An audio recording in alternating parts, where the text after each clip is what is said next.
Bonjour, c'est Albert Borgel et aujourd'hui on se retrouve pour de nouvelles aventures graphiques, chromatiques, mais surtout autour du son et autour de quelqu'un qui compte beaucoup pour moi, c'est-à-dire Daniel Lanois. Je vais vous présenter son livre, je l'ai lu pour vous, il est formidable et j'espère que vous allez adorer. Daniel Lanois. Voici un livre quasi introuvable en France et que l'on a toutes les difficultés à se procurer sur le net. La musique de l'âme de Daniel Lanois, paru au Québec en 2011 chez Boréal. Traduction de l'original Soil Mining, A Musical Life, édité en 2010. Daniel Lanois est un auteur-compositeur-interprète, musicien, ingénieur du son et producteur québécois né à Hull, aujourd'hui nommé Gatineau en 1951. Il apparaît chez nous en 1989 avec le titre Jolie Louise et Marc Toesca le présente alors au top 50 comme le producteur génial de U2. Il crée son premier studio d'enregistrement en 1981, travaillant avec des groupes locaux. En 1983, Brian Eno du groupe Roxy Music l'invite sur 3 de ses albums, puis à coproduire en 1984 The Unforgettable Fire de U2. L'année suivante, il produit la BO du film Birdie d'Alan Parker dont la musique est confiée à Peter Gabriel qui l'engagera l'année d'après pour le mythique album So. Il continue à produire U2 et en 1989, Bono le recommande à son ami Bob Dylan. Mêlant les nombreuses cordes de son arc, pédales, styles et machines électroniques, il crée une palette sonore unique. Parallèlement à cela, il enregistre 10 albums solo et 3 BO de films, collabore à une multitude de projets et produit entre autres Willie Nelson, Robbie Robertson de The Band, les Neville Brothers, Emmylou Harris, Marianne Faithfull et Neil Young. Les jeunes le connaissent sans le connaître puisqu'il a signé en 2019 la musique du jeu Red Dead Redemption 2.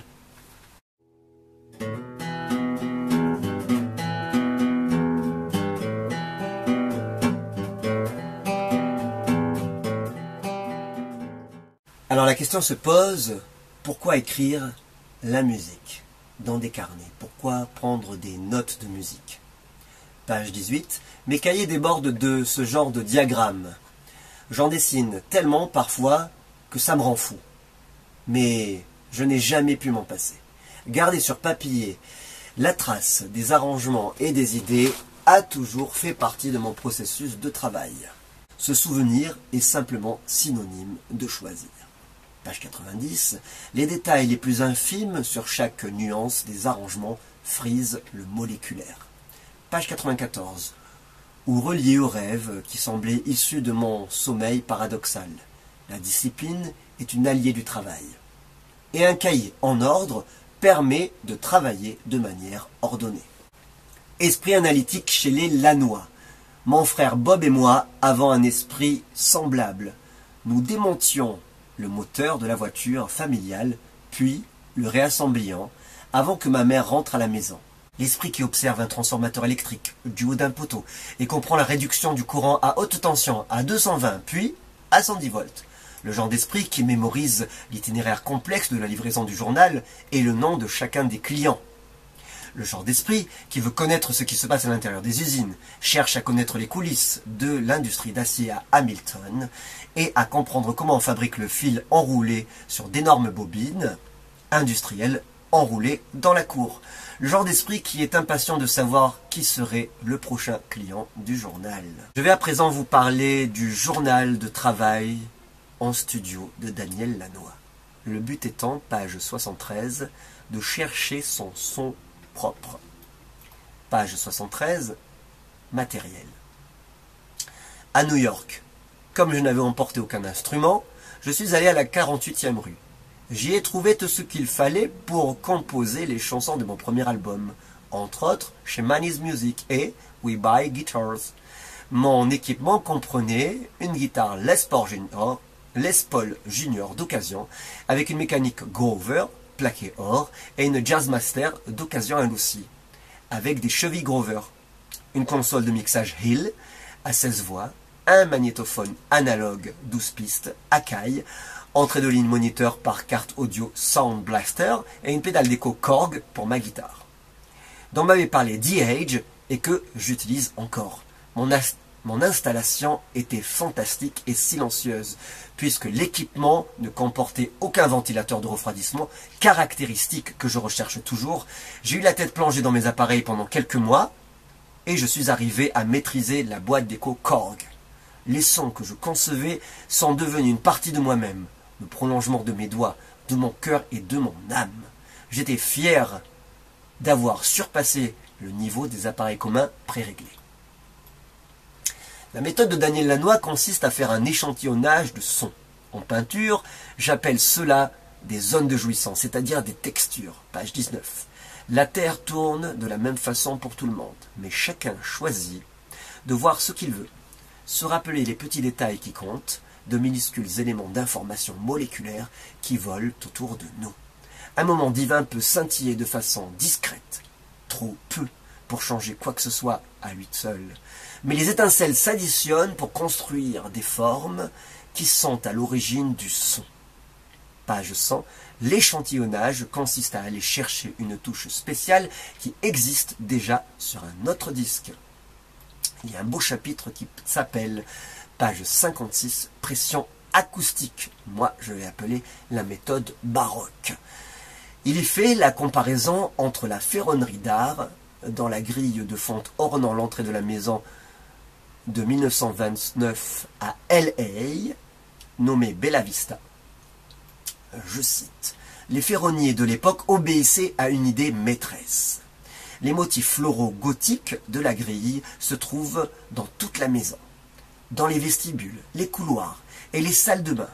Il faudrait sans doute des années pour comprendre et assimiler ces étonnants détails en fer forgé, mais l'histoire se déploie au fil du temps. C'est ce qui explique ce qui est beau, que ce qui est beau s'inscrit dans la durée. J'aime que les disques que je réalise aient ce pouvoir de durée. » Page 57. En écoutant l'enregistrement, je peux ensuite ajouter une 5e dimension, comme les artisans ferronniers qui ont décliné un thème unique dans Bella Vista. Au cours de cette phase de travail, je ne fais que répéter, accentuer ou magnifier un motif existant. J'utilise des échantillonneurs pour capter des fragments en vue de les réintroduire dans la chanson avec une nouvelle texture. Cette technique me permet de constituer un orchestre de sons liés, reliés à la chanson parce qu'ils en proviennent. On peut comparer le processus à une greffe de peau, à une division cellulaire en laboratoire ou à l'agrandissement du motif d'un vêtement. The devil is in the detail. Le diable dans les détails. Exemple de l'album So de Peter Gabriel, page 88. J'étais là, malade, empêtré dans des segments de bandes magnétiques jusqu'à la taille, à essayer durant toute une nuit de démêler tous ces rubans portant des instructions d'assemblage sous la forme de flèches et de symboles. Je me sentais comme un chirurgien qui déroule des intestins cancéreux, ampute des sections atteintes et recoue le tout pour redonner vie à son patient. Il est temps de parler de l'expérimentation. Page 198. C'est sans doute ici que je dois expliquer combien j'aime l'expérimentation. Le travail cache souvent cela, cette tendance continue à tout remettre en question et à imaginer d'innombrables améliorations et comme un trait héréditaire dont j'ignore la provenance. Je ressemble peut-être à mon père sur ce point-là, l'éternel vagabond, incapable de garder ses amis. Au premier abord, il charmait tout le monde, puis il disparaît et on ne le revoyait plus. Cette particularité est inscrite dans mon caractère. Je ne veux blesser personne, mais je n'y peux rien. À de nombreuses occasions, cette dysfonction m'a porté à enrichir des chansons qui sont devenues des succès parce que des émotions complexes y étaient tissées. C'est une lutte constante pour moi, et j'aime pas faire subir aux autres mes incertitudes, mais elles m'amènent parfois à des moments d'épiphanie. Le début de l'aventure musicale. Collaboration avec Eno et U2. Ça faisait depuis quelques années que Brian Eno peaufinait sa théorie de la musique ambiante. Depuis qu'il avait été frappé par un taxi à Londres quelques années auparavant. De son lit d'hôpital, il avait remarqué que la musique classique qui sortait des haut-parleurs n'était audible que lors des crescendo. Les passages les plus doux semblaient silencieux, mais quand l'orchestre rassemblait son énergie, quelque chose se passait. Il aimait le fait que la musique n'était pas constante, mais plutôt un vent léger qui souffle un doux parfum dans notre direction avant de disparaître et de réapparaître. Page 40. C'est pourtant très simple. Les fréquences basses voyagent loin, alors que les hautes, non. C'est là qu'il parle de surimpression sonore. Page 59. Par contre, les sons rapprochés peuvent également produire un effet calmant et réconfortant, comme de petits riens murmurés à l'oreille. Les petits riens recouvriront le bruit du tonnerre, pourvu que le tonnerre grande dans le lointain. En 1983, Eno est invité par U2. À Dublin, il s'entasse sur la banquette arrière de la voiture et passe des cassettes avec Bono, qui improvise mélodie et harmonie vocale. L'enthousiasme de Bono était contagieux. Et même si nous n'avions pas entendu la version finale des chansons, il nous a persuadés de participer au projet. Daniel Lanois aime les endroits inattendus pour enregistrer des prises de son. Les corridors, les petites salles et les mezzanines me fascinaient. La suffocation que j'avais ressentie dans un studio mort et capitonné m'a dès lors quitté. Je suis devenu accro au fait de pouvoir disposer de toute une palette de possibilités. À la même époque, les membres de U2 souhaitaient eux aussi sortir des murs du traditionnel studio. Comparaison avec les Basement Tapes de Bob Dylan et The Band, enregistrés à Woodstock dans les caves de la maison Big Pink, ou Exile on Main Street des Rolling Stones, enregistrés dans la villa Nelcott à Villefranche-sur-Mer. Il loue ainsi le Teatro, qui deviendra le nom d'un album de Willie Nelson, un ancien cinéma mexicain sur la Pacific Coast Highway à Oxnard, Californie. Il y fera Time Out of Mind de Dylan et composera la bande sonore de Sling Blade de Billy Bob Thornton. Page 38, le Teatro était empreint d'un tel esprit que la musique suintait des murs. L'absence de lumière naturelle se révéla un avantage puisque nous étions toujours plongés dans la même atmosphère. Page 207, le multipiste ambulant. Attention au mal de studio. Le remède, chasser tout le monde et confier le travail à une seule personne en lui allouant un quart d'heure. J'ai adopté cette méthode il y a longtemps avec mon ami Eno. Je fais mon mixage et le transfert en stéréo, puis mon ami fait de même. Et il n'y a qu'une règle. Il faut absolument avoir réalisé un mixage au bout de 15 minutes. Tout est permis. On poursuit cette tâche en alternance durant 2 heures environ, après quoi on obtient 8 versions intéressantes et surprenantes qui possèdent chacune une caractéristique unique parce qu'elles ont été conçues avec fraîcheur et spontanéité. Cette méthode de studio est efficace parce que si on passe de longues heures en studio, on risque d'attraper le mal du studio, qui fait que le travail avance à pas de tortue. On fait ensuite écouter les bandes aux autres membres de l'équipe, qui découvrent les 8 versions avec beaucoup de plaisir. Au bout du compte, l'attachement émotif que nous éprouvons pour nos bébés ne présente aucun problème puisque nous avons consacré peu de temps à chacun. On va parler maintenant de la régie studio de Lanois. Le diagramme ci-dessus illustre clairement où se trouvent les différents éléments. Nous connaissons tous le problème quand nous achetons un appareil quelconque dans un boîtier en plastique. Par exemple, un magnétophone que je viens de me procurer comporte une douzaine de réglages identifiés par des mentions difficiles à voir au premier coup d'œil. Je devais me coller le nez dessus pour déchiffrer les minuscules caractères en relief sur le plastique gris, ce qui ralentit considérablement la courbe d'apprentissage. Des commandes qui se ressemblent toutes nuisent beaucoup à la coordination œil-main. Cette tendance des industriels à diminuer leur coût de production ne devrait en aucune façon gêner la capacité d'une personne à agir rapidement au moment où surgit l'inspiration. On peut régler le problème en ajoutant sur les boutons un petit dessin ou une tache de couleur, par exemple une goutte de vernis à ongles rouge pour le volume d'entrée et doré pour le volume du casque d'écoute. Une fois que le cerveau sait où se situent ces réglages, on peut agir rapidement et améliorer les chances de profiter des merveilles de la spontanéité. S'il n'y a aucune personne qui peut lire l'écran, cela favorise l'élitisme. L'élitisme entraîne l'isolement qui, à son tour, provoque la rupture des communications. Page 214. Pilote et copilote peuvent en tout temps consulter ensemble les données nécessaires à leur manœuvre Ils jouissent d'un protocole de communication de machine à humain bien pensé, sécuritaire et ergonomique. Commençant par l'horloge. J'ai installé une horloge au mur de ma régie. Elle affiche les minutes et les secondes qui s'écoulent relativement à la chanson que nous écoutons. Si un batteur entend une mesure à corriger, il n'a qu'à y jeter un coup d'œil pour pouvoir donner un point de repère au reste de l'équipe. Cette idée toute simple en soi permet d'accélérer le travail, d'avoir plus de dynamisme et de diminuer les frustrations. 3 mousquetaires, c'est la base de Daniel Lanois. Page 92. Puisque nous n'étions que 3 au studio, il était facile de modifier notre jeu en route. Un trio, un triangle, constitue, à mon avis, la formation optimale pour favoriser l'échange des idées. Là, il s'agissait par exemple de page 91 de Peter Gabriel, David Rhodes et Dan Lanois. Tout l'album était basé sur des segments produits par la boîte à rythme que Peter Gabriel avait longuement élaboré. Même si certains passages me semblaient tout simples, je crois qu'ils sont au cœur de notre méthode de travail et de notre réussite. David et moi jouions de la guitare tandis que Peter était au clavier et au chant. Le dépouillement de notre formation mettait bien les chansons en valeur. Je pouvais déceler sur le champ s'il y avait un problème, puisqu'il n'y avait rien pour tromper l'oreille.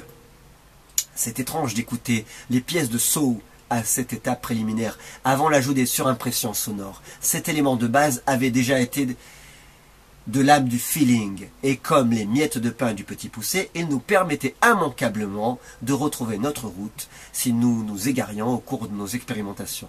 Il nous permettait toujours de revenir à notre source d'inspiration. Mais il sait aussi saisir les opportunités improvisées et les enregistrer. Page 93, cette folie, une fête nouveau genre qui inclut tout le monde, famille et amis, une renaissance, une célébration de la vie. Le son de l'un. Jamais prise de son à micro unique, non seulement sur un ampli de guitare, mais aussi pour la voix. Quelques-uns de mes enregistrements préférés, comme Wrecking Ball d'Emmylou Harris, étaient des instantanés d'un groupe bien équilibré au préalable de musiciens et de chanteurs. Les instruments ne jouaient jamais plus fort que les chanteurs. Les instrumentistes ne jouaient jamais plus fort que les chanteurs. La source, la voix humaine, était équilibrée de façon qu'un seul microphone monophonique procure tout de même une audition agréable. Soignez votre source sonore et le résultat sera réussi. Un très vieil enregistrement de Blind Willie Johnson m'a marqué récemment, capté à mon avis par un micro unique. Il me donnait l'impression que l'interprète était devant moi et non que j'étais en train d'écouter un disque. La guitare était sombre et la voix chevrotée, mais ces deux éléments avaient une certaine unité. Les deux sons se mêlaient à l'environnement, c'est-à-dire la salle, la véranda ou le temps qu'il faisait, plutôt que la technique de captage multipliste à micro multiple qui isole chaque élément et qui est maintenant devenue la norme. Je crois sincèrement que l'oreille humaine se sent rassurée par les enregistrements d'une grande simplicité technique, qui donne l'impression d'un instantané. Tout comme l'œil aime voir une séquence filmée avec une seule caméra qui fait le tour de la pièce en suivant l'action, à la manière du regard qui se déplace pour explorer la scène en fonction de son point d'intérêt. Le contraire serait le passage rapide à des angles de caméra multiples. Le montage saccadé peut communiquer une sensation d'excitation, mais se contenter d'une caméra pour un plan prolonge confère la crédibilité à l'ensemble. J'ai mis à l'essai dernièrement la technique du long plan pour la production de Here Is What Is, qui est née de l'assemblage de documents vidéo tournés au cours de mes différentes séances de travail tout au long d'une année. Il s'en dégage l'impression qu'on lit le journal intime de quelqu'un. Montage musical ou montage cinématographique. Pensez au confort que procure la radio de la cuisine. Une visite récente au restaurant d'un ami a conforté ma théorie sur la prise unique. Son manque de fond l'a peut-être amené à faire un coup de génie. Comme il ne pouvait s'offrir un système de sonorisation puissant, il se contentait d'une petite radiocassette posée sur le comptoir de sa cuisine ouverte. Le cuisinier s'est transformé en disjockey, puisqu'il est forcément au diapason de ce qui se passe dans la salle et il diffuse la musique qu'il veut au moment qui lui plaît. Son appareil tout simple a un seul haut-parleur, créer une atmosphère chaleureuse et intime dans le modeste établissement. La proximité avec un tel appareil pour procurer du réconfort, comme lorsque l'on s'assoit autour du feu.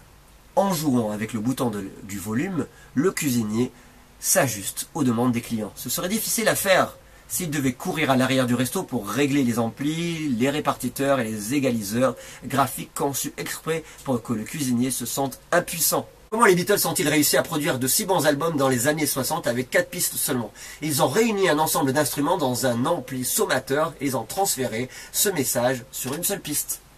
À propos de Time Out of Mind de Dylan, en page 197, il écrit « Ils étaient si bons que Howard et moi avons soigneusement noté les réglages, puisque nous étions à peu près sûrs d'avoir à les reprendre ailleurs. Nous avons réacheminé sa voix dans un petit ampli de guitare Gretsch, un ancien modèle à tube des années 60.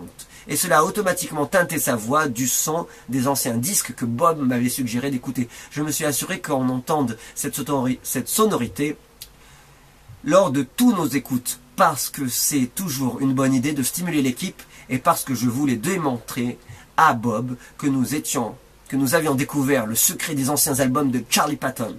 Le petit ampli Gretsch était mon arme secrète pour capturer ce son d'Overdrive. C'est ce son que l'on entend sur The Fly de U2 et dans Action Baby. Sculpture sonore, page 125. White Mustang, une pièce instrumentale empreinte de solitude que j'ai développée, montée, amplifiée, Keno a enrichi d'un fond ambiante pour faire une sculpture sonore que j'ai baptisée White Mustang. On peut faire là une comparaison avec Phil Spector, qui a été élu le meilleur producteur de musique de tous les temps, et son Wall of Sound, consistant à faire jouer tout l'orchestre la même partition en même temps, et d'obtenir ainsi une structure cotonneuse, une texture avec un voile nuageux, une sorte de nappage. En mélangeant ces instruments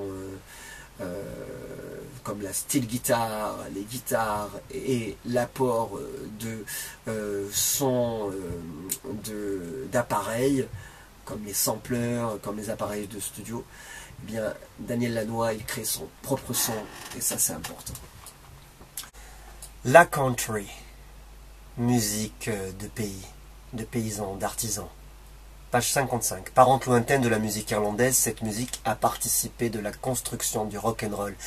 Les mélodies des Appalaches sont descendues vers le sud, les chants d'esclaves du Mississippi et de la Louisiane sont remontés vers le nord, le swing texan a migré vers l'est et le rock'n'roll est né. À Daniel Lanois, ça lui donne envie de participer en faisant sa propre musique au nord. Je suis rentré au Canada, porté par la musique que j'avais entendue. Page 70. En Amérique du Nord, on assistait à une fusion musicale de forces provenant de différentes sources, comme si on avait atteint un point d'ébullition. La musique gospel était catapultée au sommet des palmarès. Aretha Franklin, Sam Cooke et Cissy Houston étaient passés du statut de chanteur d'église à celui de vedette populaire. Le studio d'enregistrement avait évolué d'un lieu de mémoire à un lieu d'expérimentation. Des films comme Easy Rider puis Apocalypse Now ont donné à la musique orchestrale un nouveau compagnon, le rock. La culture des Hells Angels, des hippies et des grosses cylindrées n'avait pas encore été matée par l'esprit pratique, le prix élevé de l'essence. La culture musicale n'était pas encore sursaturée. Il était difficile de tromper un auditeur, il fallait être exceptionnel. Si on ne savait pas jouer, on ne pouvait pas pénétrer dans le milieu. Ravi Shankar savait jouer, Jimi Hendrix aussi, les Beach Boys chantaient, Bob Dylan écrivait bien, Neil Young avait son style propre et les Beatles n'étaient pas trop mal non plus. On entrevoyait autour de nous un potentiel infini, des voyages spatiaux, aux folles nuits de rock'n'roll, au volant de voitures personnalisées. L'ambiance vient du cœur de nos géographies. Page 94, The Band. J'adorais écouter Robbie Robertson raconter sa vie en Arkansas avec son ami Levon Helm. J'incitais Robbie à s'engager dans le labyrinthe des marécages avec leurs cabanes faiblement éclairées qui s'égrènent le long de la rive. La chanson Somewhere Down the Crazy River de Robbie Robertson intègre cela. La magie du delta, la naissance du rock'n'roll, le mariage du bluegrass, de la slide guitar, des chants d'esclaves, mêlant le labeur et le désir, la voix vibrante de Blind Willie Johnson, la nuit et le mystère, l'Amérique qui finit par reconnaître sa sexualité en adoptant le blues. La Nouvelle-Orléans, où trouver son propre lieu pour son propre son. Page 116. En ce temps-là, on permettait aux Noirs de jouer du tambour et de chanter tout ce dont ils se souvenaient de leur ancienne vie en Afrique. Et il y avait aussi la légende des Indiens du Mardi Gras. Les autochtones américains déplacés se réunissaient aussi au Square Congo. Selon la légende, ils avaient aidé les esclaves en fuite à se refaire une vie dans les villages en les guidant vers la liberté à travers les marais de la Louisiane. Les vêtements spectaculaires que les Noirs ont empruntés aux Indiens sont à l'origine de la tradition des Indiens du Mardi Gras qui existe toujours. Page 117. Selon eux, le funk provient du tuba, acoustique néo-orléanaise. Le taux élevé d'humidité qui sévit à la Nouvelle-Orléans fait en sorte que chaque joint et chaque piston de l'instrument sont mieux scellés et sont ainsi à l'origine du son funk. Page 121. Dans mon studio de la rue Saint-Charles, j'avais créé une atmosphère que Bob Dylan avait captée à son arrivée. Le studio était aménagé pour pouvoir travailler vite. Rien de la musique qui y était jouée ne m'échappait. Mon équipe mangeait et respirait les Neville Brothers. Il n'y avait ni distraction ni téléphone au sujet d'autres engagements, aucun dérangement. On faisait une chose à la fois en jouissant du moment présent comme les violoneux de mon enfance au Québec. Sans l'ombre d'un doute, l'épine dorsale de notre travail.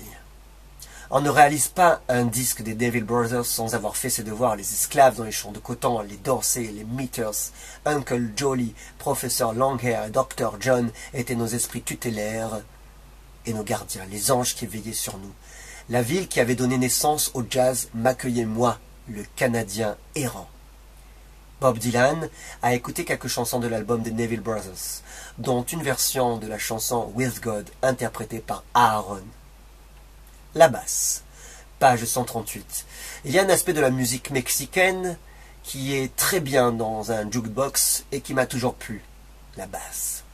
Mon intérêt pour la basse profonde m'avait amené à la Nouvelle-Orléans et mon appétit me portait à aller plus loin au sud. J'essaie encore de saisir la particularité des lignes de basse de la musique mexicaine, au timbre profond et aux phrasés complexes, parentes éloignées de la musique de danse argentine ou de la salsa cubaine.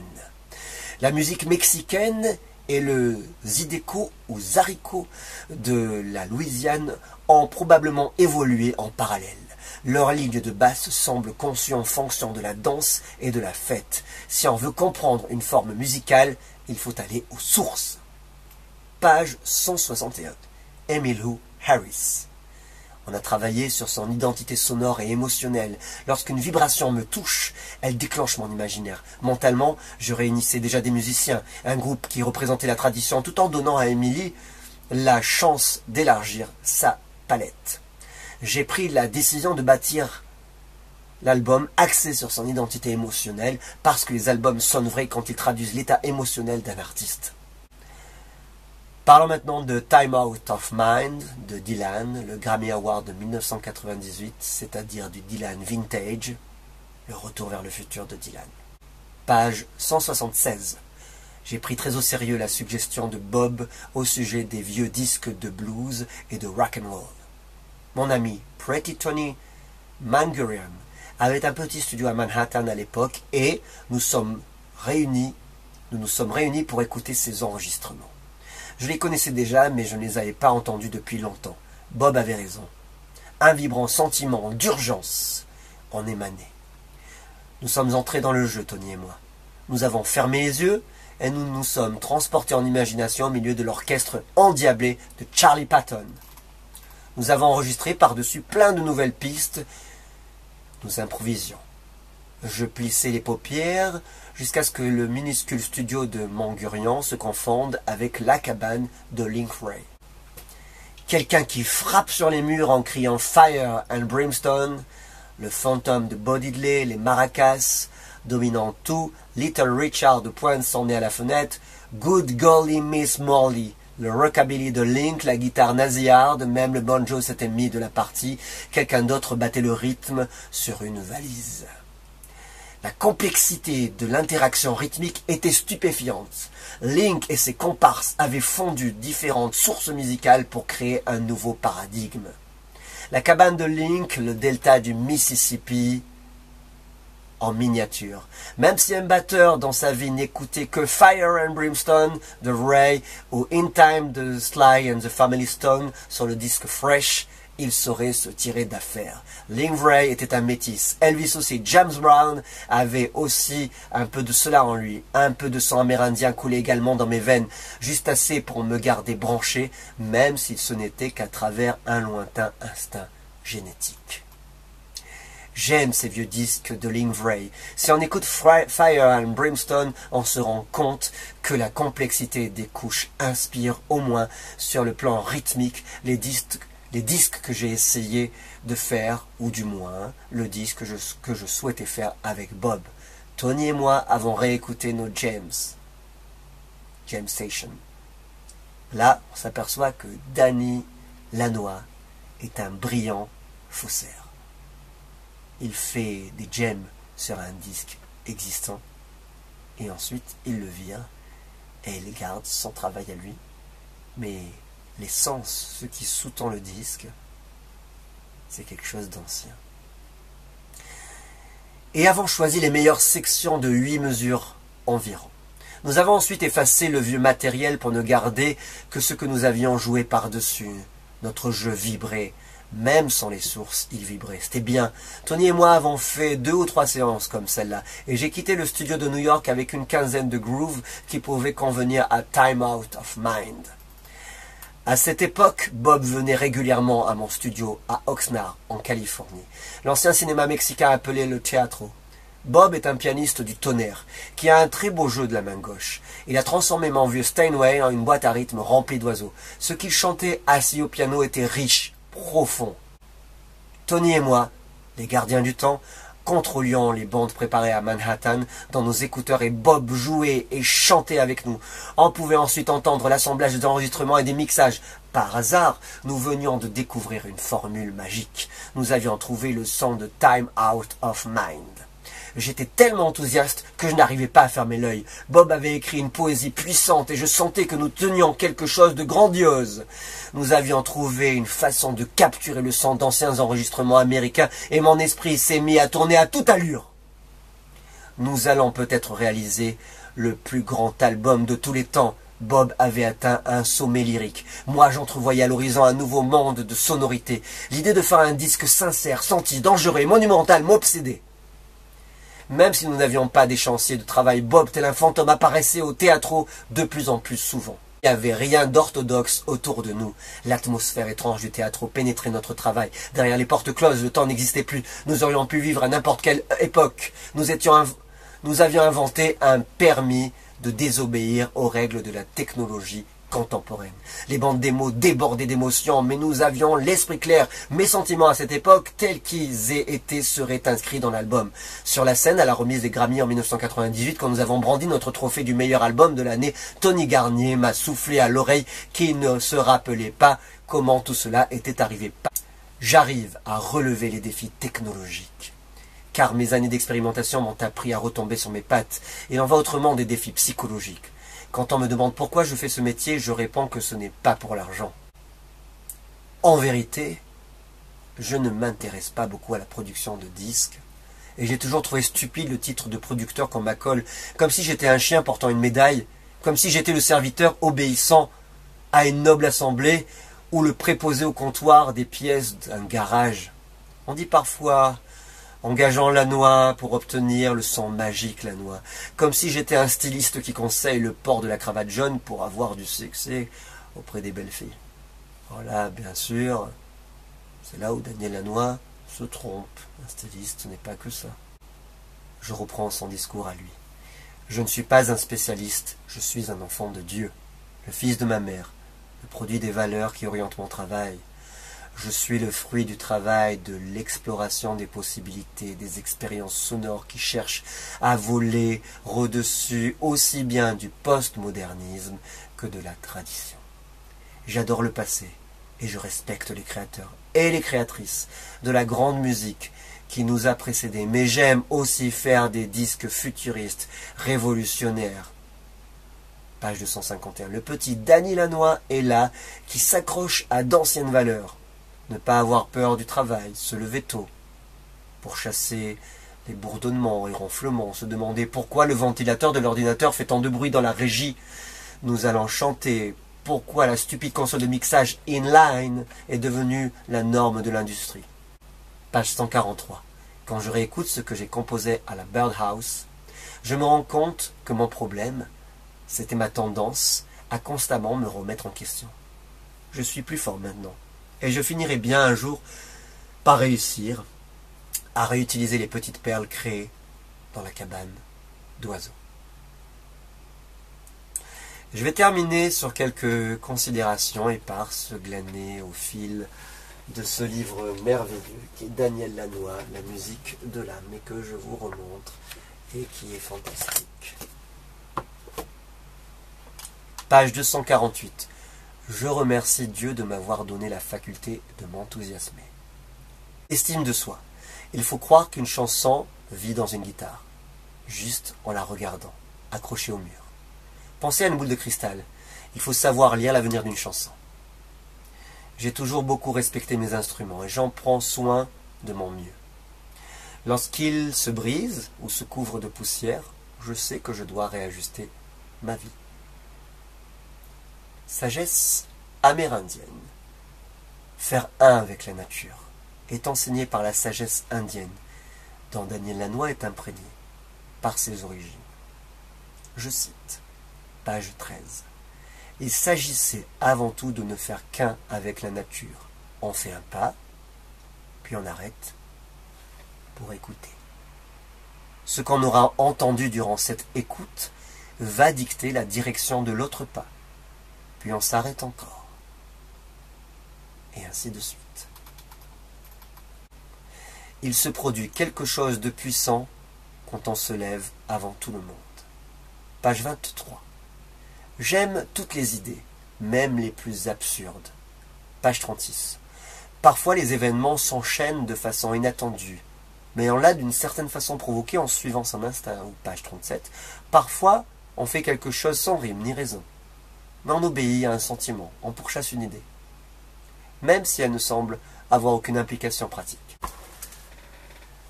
Page 227. Je me sentais chargé à bloc de l'audace nécessaire pour poursuivre mes propres idéaux. Page 41. Les valeurs fondamentales de bonté et de recherche effrénée de la qualité. Je vous livre ces perles. Prenez-en soin. Page 31. Choisissez-vous une passion et lancez-vous dans l'arène. Page 229. Croyez en ce que vous faites et ils croiront en vous. Et qu'en est-il de la drogue? Y a-t-il touché? Cela l'a-t-il guidé? Cela l'a-t-il inspiré? Y est-il encore? Page 82. Sans tout déballer, je dois avouer que la culture de la drogue de l'époque m'a avalé pendant quelque temps. Lorsqu'un paranoïaque drogué aux amphétamines a failli me tirer une balle au visage avec une carabine de chasse, j'ai décidé que ce monde instable de la drogue pouvait très bien continuer de tourner sans Daniel Lanois. La musique, mon ange gardien, m'a murmuré une fois de plus à l'oreille: la route la plus longue te fait peut-être suer, mais le chemin le plus court te saignera à mort.